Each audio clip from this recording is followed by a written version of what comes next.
Good evening, everyone. I hope you are well. Welcome back to Understanding Cancer, Season 2. Lecture 9 is titled Types of Signaling Pathway, Normal and Dysregulated PLC Gamma 1 PKC. So hopefully what you should have learned from last week's lesson is that following activation of EGFR or another member of tyrosine kinase receptor, the PI3K adaptive protein is activated. So PI3K consists of two subunits, P10 alpha catalytic subunit and P85 regulatory subunit. The P110 subunit produces the secondary messenger PIP3, which is an abbreviation for phosphatidyl isotyl 3,4,5 trisphosphate. AKT is a serine threonine kinase, so it's an enzyme that is activated by PDK1 and mTORC2 effector protein. Another type of mTORC is mTORC1, and the signaling cascade that is involved is activated by phosphorylated AKT. So initially, AKT is phosphorylated by PDK1 and mTORC2, and then it carries on its signaling cascade via mTORC1. So RAS can bind to PI3K by the P110 subunit of PI3K. Inhibitors of AKT or mTOR increases expression and activity of growth factor receptors. This increases PI3K activity and RAS signaling. This also correlates with advanced stage of the disease and or poor prognosis. So there are another set of enzyme family called the metalloproteinases, so the matrix metalloproteinases, and they are proteolytic enzymes that are regulated by AKT. Now, AKT expression knockdown affects mTOR, so when the expression of AKT is knocked down, it can affect mTOR, and if it's going to affect mTOR, it's going to affect the proteins that are being formed as a cellular response. And the proteins, they have a genetic sequence.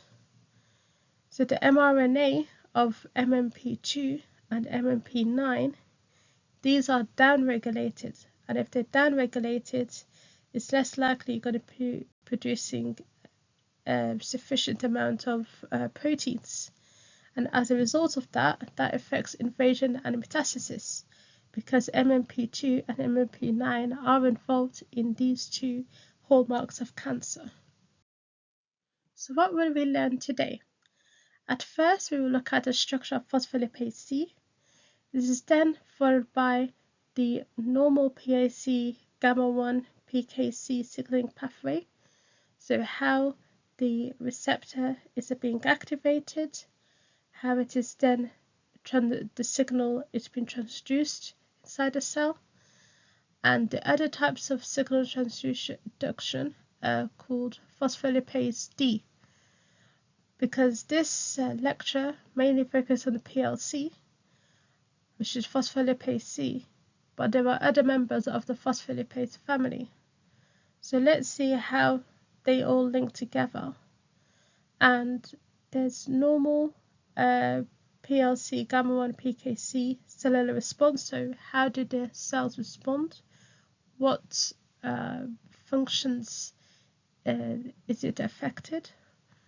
We will then look at the link between other pathways which we discussed earlier, such as GPCR, and the interrelation with PLC gamma 1 PKC. We will also look at the causes of dysregulated PLC gamma 1 PKC signaling pathways in cancer. So a gentle reminder, This lecture, despite it's maybe 1 hour, but it can be divided along the 7 days at your own pace, so challenge yourself with a quiz. So in order to support your learning, there is diagrams provided by HN Designs, unless stated. There is also a glossary to help understand any keywords you are not sure of. There is also revision posters that are summary and printable. There is quizzes to consolidate your understanding and a reference list for further reading. I would like to thank my family, my friends, colleagues for all the support and the respected teachers and health professions who taught me and installed the passion of cancer.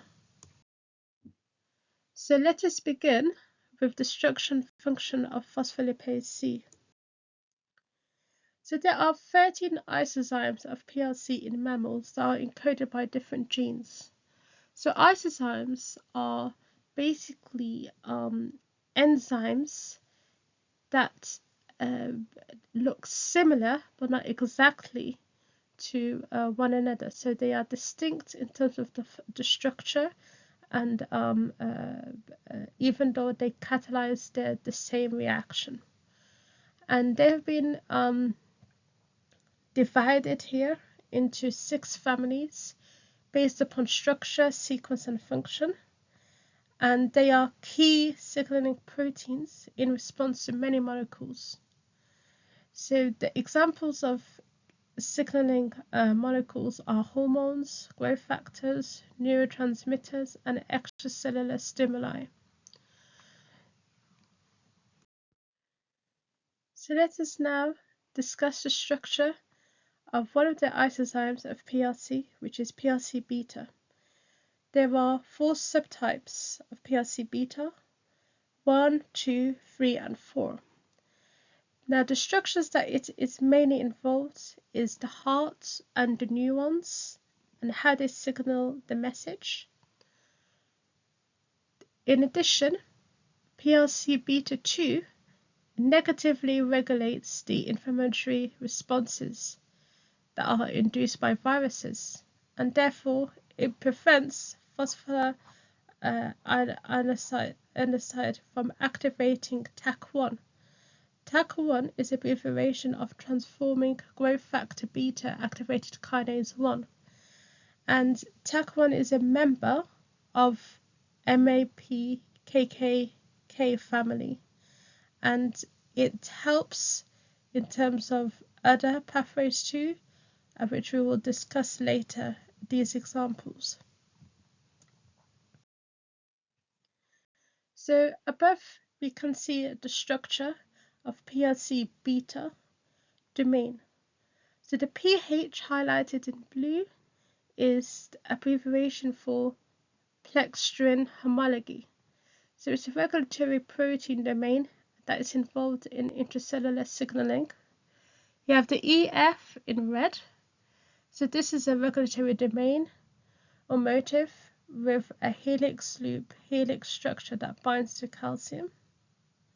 There is also a catalytic domain where autophosphorylation takes place. So XY, C2, a protein structural domain that is involved in targeting proteins to cell membranes. And there's PDZ binding motifs, which in abbreviation is PBM, and it's a scaffolding protein, so it has ability to link to other molecules. And ions and channels and proteins are clustered together, so they're brought together at synapses. So these are the endings of the nerve cells. In the brain, the photoreceptors, which are light receptors within the eye, and the epithelial cells, which are the lining of various organs. Now PLC gamma, which we will be focusing today, the subtypes for that is 1 and 2. So what is its function? Well, they are effector enzymes that is for membrane receptors, and it hydrolyzes PIP2, which is a phospholipid in the membrane, to produce two secondary messengers, DAG, which is diacylglycerol, and inositol 1,4,5 trisphosphate. Now, both stimulate the enzyme protein PKC for downstream signaling, and the name of the gene that is encoded to produce PLC gamma 1 is PLC G1. So this is the structure of the PLC gamma domain, and as you can see, it has additional points. So at the start it has PH, then EF, and then the X catalytic domain. Now after that, what we have over here is another set of regulatory protein domain. So we've got one over in the 4th position and one later on in the 8th position, and between them there is two SH2 domain and one SH3 domain, and then you have the Y and C2. The SH2 domain are interacting domains for tyrosine in receptor tyrosine kinase, and the SH3, it forms complex with other proteins which helps signal transduction. Let us now progress on to PLC delta. So the subtypes for this are 1, 3, and 4, and this type of isoform is that it is sensitive to calcium and is activated just by minimal concentration of calcium. Now here you can see that there is a difference in terms of structure here. So you have the PH followed by the EF, then you have the X, Y, and then CT.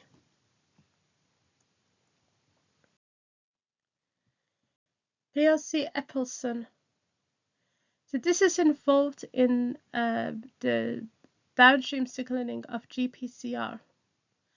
So what they do, they bind to two proteins so they can regulate to PLC Epsilon activity, and RAP1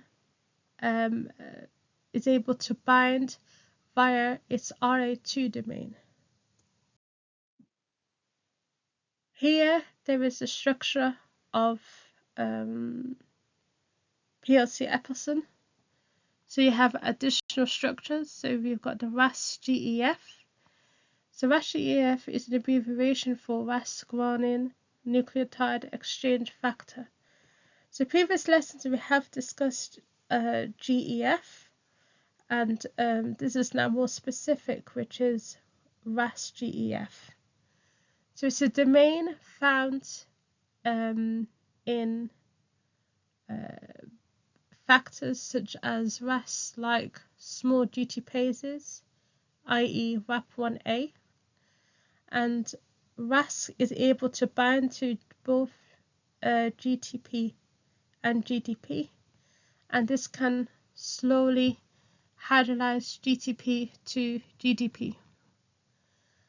And this domain is actually encoded by the toll-like receptor gene, TLR, and this is what is being expressed by macrophages to engulf pathogens. So they don't really specifically have any specificity as such, when it's more or less the part of the innate immune response to help lower the risk.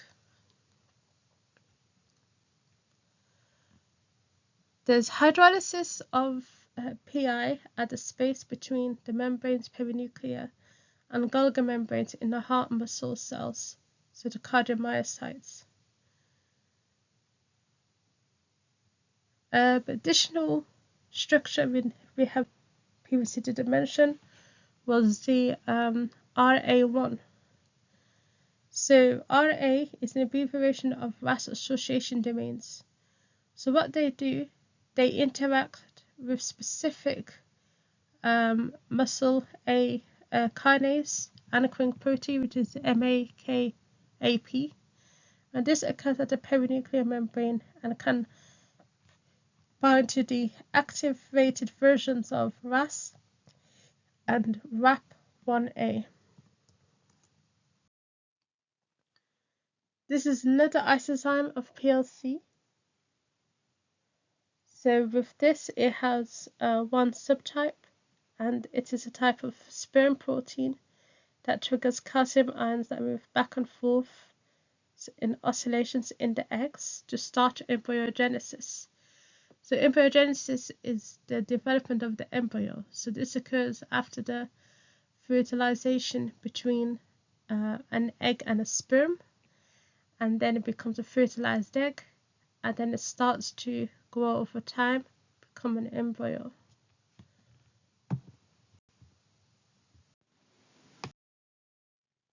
So here you can see the structure of the PLC zeta domain, and the structure is very different in comparison to the other domains, because what you have over here is the EF, the X, the Y, and C2.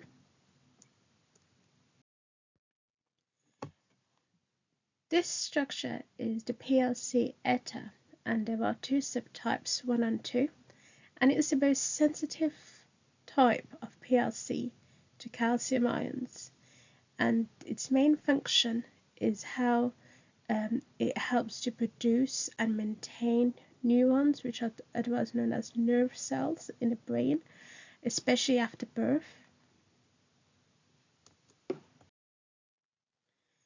The structure over here, you can see it has a pH, EF, XY, C2, and PDZ. So this structure, PDZ binding motifs, it's a scaffolding protein, so the ion channels and proteins are clustered together at synapses in the brain, light receptors and epithelial cells. So what that does, it helps to provide a joint effect. So an overview is that all of the PLC types, they have an EF hand domain, C2 domain, and a catalytic X and Y, where autophosphorylation takes place. So let us now look at how the pathway is activated. So one of the key receptors that is involved in the PLC gamma 1 pathway is the EGFR. Okay, so EGFR comprises of 3 domains: extracellular, transmembrane, and the tyrosine kinase domain, the C-terminal. So in the extracellular domain, you have 4 subdomains. So you have 1, 2, 3, and 4. So for the first one and the third one, they are filled or consist of a lot of amino acid residues of leucine, and it helps to bind or associate with the ligand, which is the signaling molecule. Now, in order for this to occur, what happens is the domain 2 and 4, it is filled with cysteine residues, and it doesn't really make any form of contact with the ligand, but what it does, it helps to provide a position or space in order for the interaction with the signaling molecule to take place. So for the domain 2, it has a dimerization arm, so it forms or joins with another dimerization arm of another receptor. Now, if you have 2 same EGFR, you're forming a homodimer. Now, if you have EGFR with HER2 or HER3 or HER4, then that was considered as a heterodimer because it's from a different type of tyrosine kinase family and not the EGFR one. Now the transmembrane domain, this is what fits the receptor in position with the membrane, and it helps with the dimerization between the two receptors. And the tyrosine kinase is where phosphorylation takes place. So this is where you have lots of tyrosine residues, and you also have lots of lysine residues. Both tyrosine and lysine are amino acids, but they vary in terms of function. So tyrosine residues is involved in phosphorylation, which is a post-transcriptional, post-translational step whereby you have an additional phosphate being added. And ubiquitination, what happens is that if the proteins have been malfunctioned, then they are directed by this protein called ubiquitin, and this will go to a structure called proteasome where degradation takes place. So the first step is we need the receptor to be activated, and in order for that to occur, the signaling molecule must join on to the receptor. So 1 and 3 interact and bind to the ligand, whereas 2 and 4, they help to produce the position for the interaction to occur. And it's important to state that each ligand must join to its specific receptor. Now, the most common ligand for EGFR1 is epidermal growth factor. So this is a type of growth factor that is predominantly produced, for example, within the brain, the heart, the guts, the teeth, the reproductive organs, and also the eyes. And it helps with the growth and also during differentiation. So what that means is when you have an unspecialized cells or an immature cell, and it grows to become more specialized with a particular function. So in this image over here, you can see that you have the ligand attached to the receptor, and it's on the plasma membrane. Now, once this occurs, you need to have a dimerization of the receptor. So that means you would have two receptors that join together, and this is through the extracellular domain too.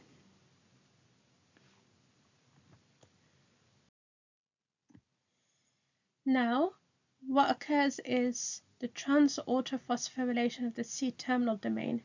Because the C-terminal domain consists of lots of tyrosine residues, so this is where phosphorylation takes place. So the N lobe of one region phosphorylates the C lobe of another region. We will now progress onto the signal transduction pathway.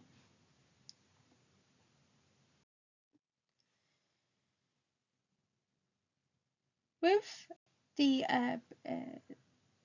PLC, gamma-1 and PKC, this was one of the 4 signal transduction pathways in which EGFR can participate in. So we've discussed PI3K, we've discussed the RAS-RAF MAPK ERK, and now today we will be looking at PLC, gamma-1, and protein PKC. So after when the autophosphorylation takes place between the two receptors, what occurs is that there's a phospholipid called phosphatidylnycetol, and it undergoes phosphorylation by enzymes called kinase in order to produce 2 products. One is called PI phosphate and the other one is called PI bisphosphate. So what happens is the now one of the unique domains that is found within the PLC gamma-1 that is not found in other PLC isoforms is that it has a SH2 and SH3 domain. Now the SH2 domain of the PLC gamma 1 is what attaches to the receptor complex, and it occurs at the following tyrosine amino acid residues, which is Y992, Y1173. So this is the positions this takes place within EGFR, and the position that it takes place in the PLC gamma 1 is SH2.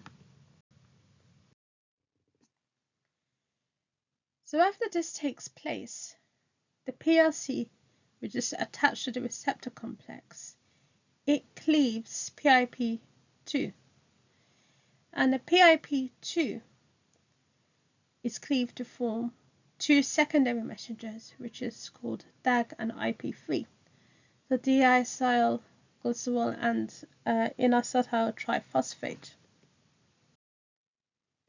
And there's something really interesting to discuss over here, is that, for example, if you have an immune cell, which is like a white blood cell, or you could consider also immunoglobulins, which are a type of antibodies that fight off infection, you have a type of receptor called ETAM.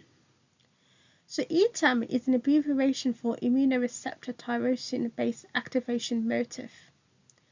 So it can be found, for example, expressed in T cells, so white blood cells, natural killer cells. These are type of cells that are able to kill cancer cells and virus cells. You have mast cells. So mast cells, these are cells that produce chemicals in response to, for example, inflammation, or in terms of allergy. So key examples is histamine, heparin, somatostatin. So all of these are examples of chemicals is being released. And platelets, these are small fragments, and what they do is, say for example, if you cut yourself, you will have, depending on where this is located, you may produce a lot of blood loss. So as a result, we need to try to minimize this. So the platelets, what it does, it creates a form of a clotting cascade or coagulation cascade, where you have different factors being activated, and the aim is to try and minimize blood loss by clotting the blood together. And in addition to that, all of these are key examples of where ETAM receptors can be expressed. And if the ETAM phosphorylates the tyrosine residues that are found within the C-terminal domain of a transmembrane adapter called LAT, so linker for activation of T cells. So to break things down, the ETAM is what phosphorylates the LAT. And once the LAT is being phosphorylated, it recruits the phospholipase C to the receptor. And then you have other adapter proteins, for example, CRB2, which we discussed earlier, and there's also GAD's SLP76. Once PLC gamma is now phosphorylated by ZAP70 or psych proteins, the phosphorylated version of the PLC gamma then cleaves PIP2. So here is a diagram over here. So the ETAM gets attached by LAT, then LAT gets phosphorylated. It then recruits PLC gamma to come to the receptor, and the PLC gamma is phosphorylated by psych protein, and that is what is cleaved to by PLC gamma 1 to produce DAC and IP3. And something interesting as well is PI3K beta we discussed last lesson. And there's interlink in terms of how the PLC is involved with that pathway. Because the PI3K is phosphorylated to the receptor complex and it binds to PIP3. Now there is a domain within the PLC gamma 1 called the PH domain that binds to the PIP3, and that is what's being recruited to the plasma membrane. And the PLC gamma 1 gets phosphorylated. Yeah. So the current status is that we have two secondary messengers that are being produced. One is DAG, one is IP3. So DAG is what stays within the plasma membrane, and it binds and activates protein kinase C.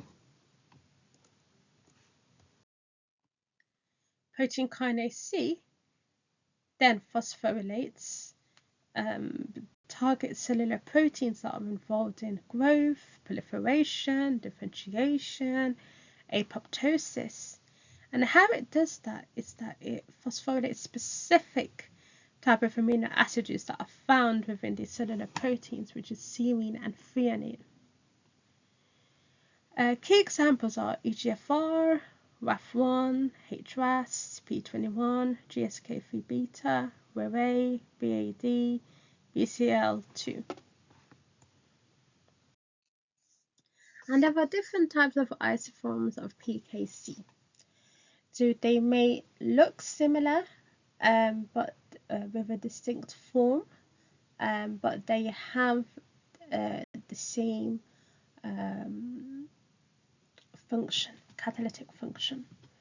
So we have alpha, we have beta 1, beta 2, we have gamma, we have delta, epsilon, we have eta, we have theta, and we have zeta, and we have lambda.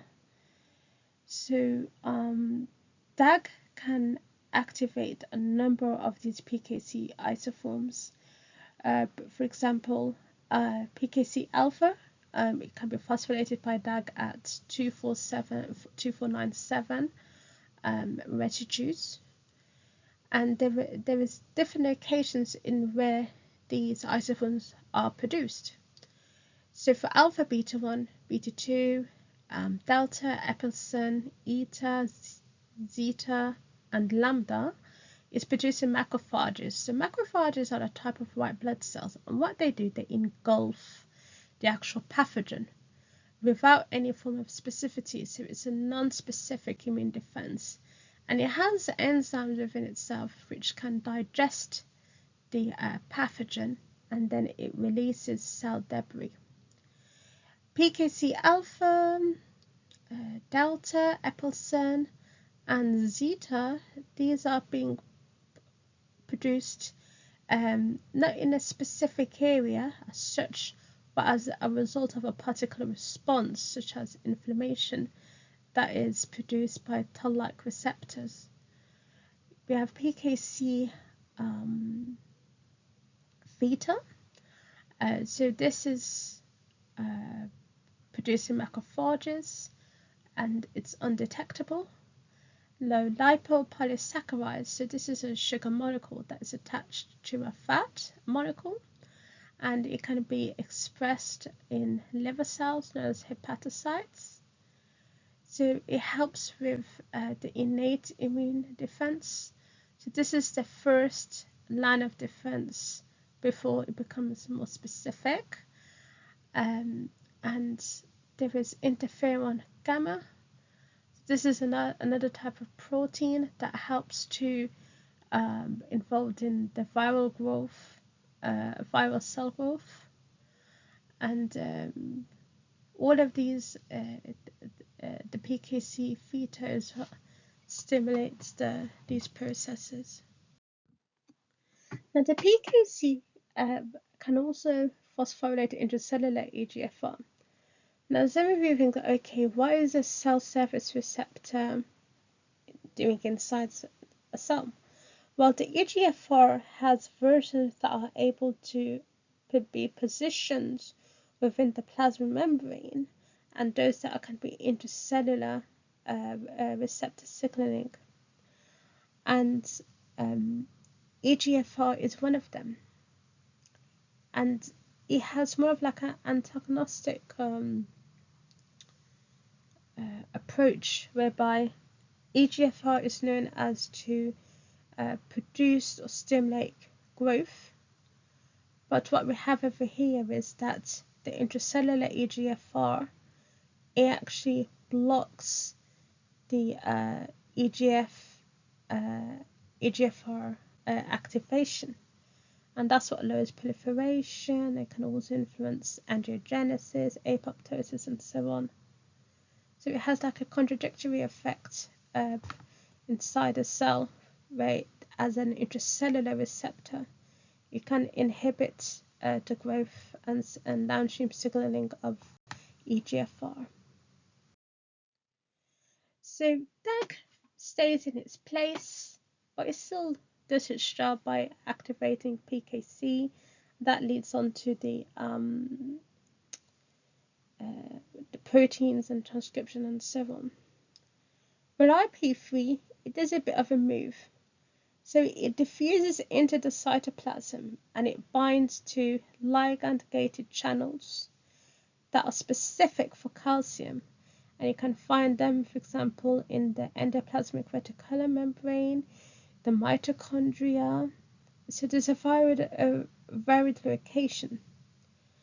And the target area that we're focusing on is the endoplasmic reticulum, the smooth version.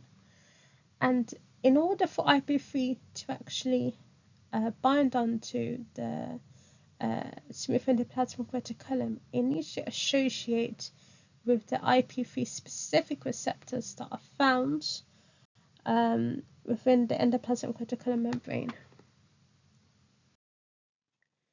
So this is just a revisit in terms of the structure here.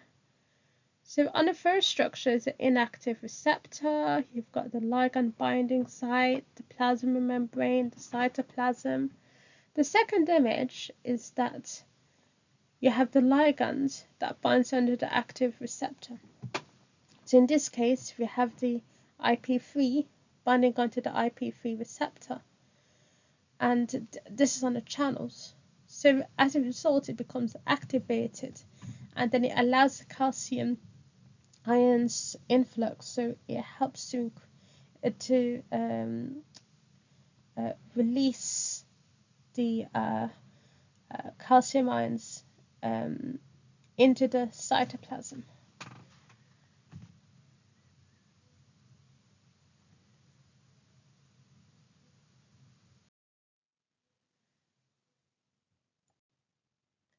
Now the channels are being opened and the calcium ions are being released, there requires a more of a regulatory process. For example, calmodulin. So calmodulin is an example of a calcium binding protein, and it helps regulate any pathways in which calcium is involved in. And the combination of calcium and calmodulin together helps stimulate enzymes and proteins with cellular responses. For example, the breakdown of carbohydrates in liver cells. So calcium ion itself is a secondary messenger. So it's similar to CAMP, IP3, DAG. So all of these are examples of secondary messengers, and it helps control transcription factors.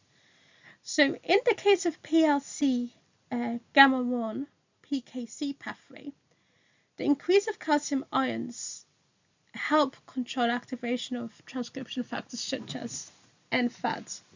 So NFAD can bind to two examples. So you have FOXP3. So this is an abbreviation for forkhead box protein P3, and it helps regulate regulatory T cell expression that suppresses the immune response. And this helps to maintain homeostasis because you don't want any underactivation or overactivation. You just want to maintain a simple internal environment there. And leukocytes is another term for white blood cells. Now, CNS2 is an abbreviation for central nervous system, especially in acute lymphoblastic leukemia, which is a type of blood cancer that influences the white blood cells. So you have immature cells that are being produced. Now, the presence of the leukemia cells in the cerebrospinal fluid within the brain on the spinal cord. So the cerebrospinal fluid is like a clear fluid, and what it does, it cushions the brain alongside the skull, otherwise known as the cranium, as well as in the spinal cord. So just like, for example, when the head moves, it's not going to be damaged by the actual skull. It's more or less kept moisted in position. Now, blast cells, these are immature cells, otherwise known as stem cells. And they are able to go and differentiate into specialized cells. For example, neuroblasts can give rise to nerve cells, osteoblasts can kind of give rise to bone cells. So there's a variety of causes there. So here we have a table that presents a type of central nervous system, whether there is a presence of blasts, and the number of white blood cells. So CNS1, it doesn't really have any blasts, but the number of white blood cells is less than 5.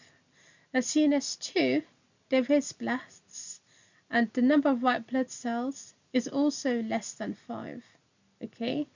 Now the CNS3, there's blasts, and the number of white blood cells, okay, is more than 5. So it's 5 or more. We will now look at phospholipase D. So phospholipase D is in the same family as phospholipase C. It varies in terms of its role and structure, because PLD is actually phosphorylated by PKC at the various amino acid residues. And as a result, the PLD increases with EGFR and SRC to help produce a joint effort and contribute to the fibroblast transformation.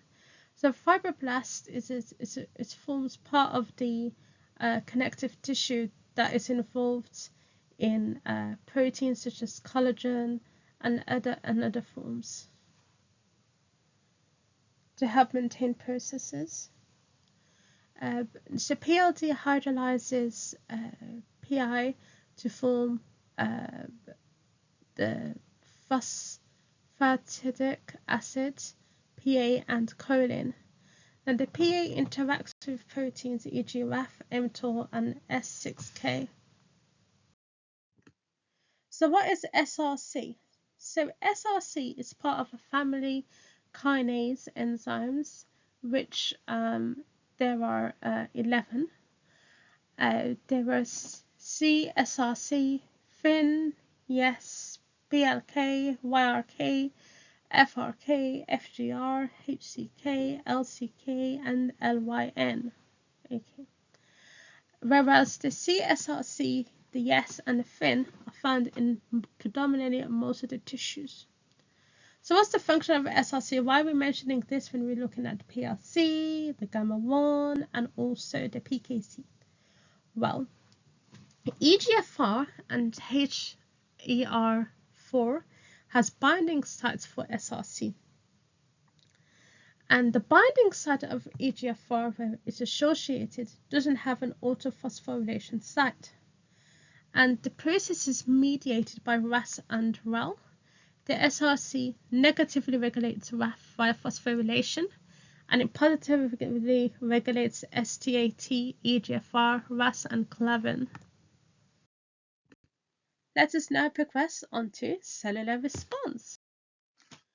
So there's a variety of positive roles in which this pathway can assist with.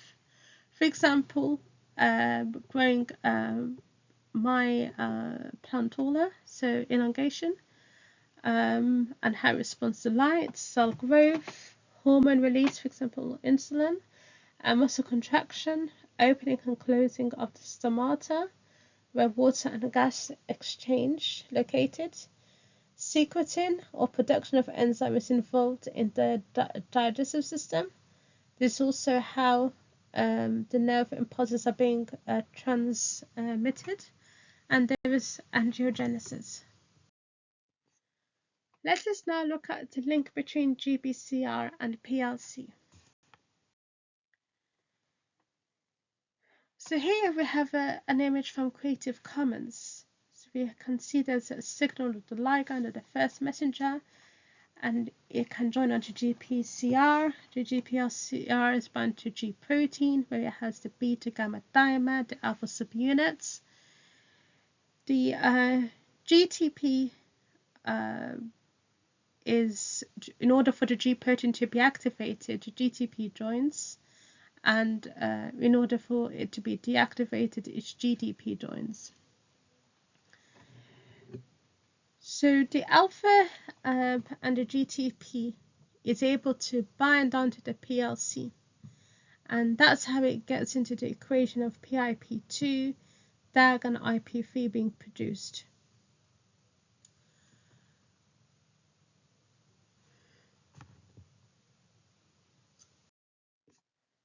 Let us now progress on to the causes of dysregulated PLC gamma-1 PKC in cancer.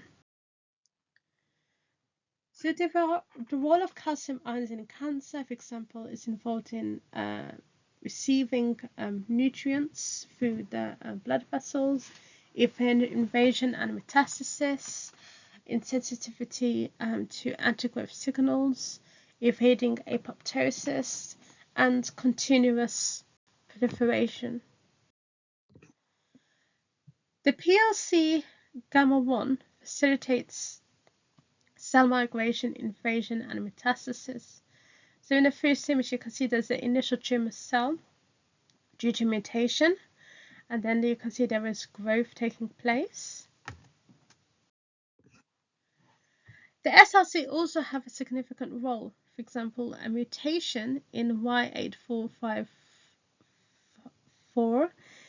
helps to potentiate EGFR activity without the need of having a ligand to be activated, and this is what's necessary for tumor progression. And key examples of where SRC mutations can exist is head and neck cancer, non-small cell lung cancer, and colorectal cancer. So at the end of this lecture, what you should understand is phospholipase C gamma is an adaptive protein that can bind to the activated EGFR-EGF receptor complex. The PLC gamma hydrolyzes phosphodienosyl 4,5-bisphosphate. Okay. So this phospholipid in the membrane produces DAG and IP3. So DAG stays in the plasma membrane, but it's still able to bind onto protein kinase C. On the other hand, IP3 made an extra effort by diffusing into the cytoplasm, bind to IP3 receptor calcium channels in the endoplasmic reticulum membrane. This is what causes the calcium channels to open and release calcium ions into the cytoplasm. PKC, on the other hand, phosphorylates its target cellular proteins that are involved in a variety of different cellular processes. And mutations in the PLC can cause various hallmarks of cancer. Key examples include angiogenesis, evade apoptosis, migration, invasion, and metastasis. So here is a reference list for further reading if anybody is interested or to find out more.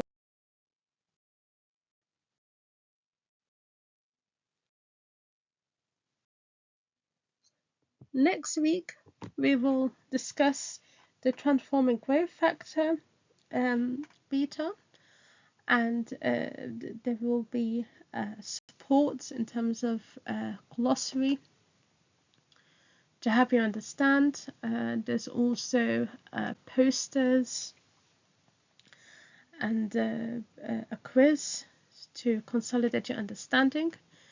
So if you do have any questions, please do not hesitate to email me, and we can organize a Zoom session.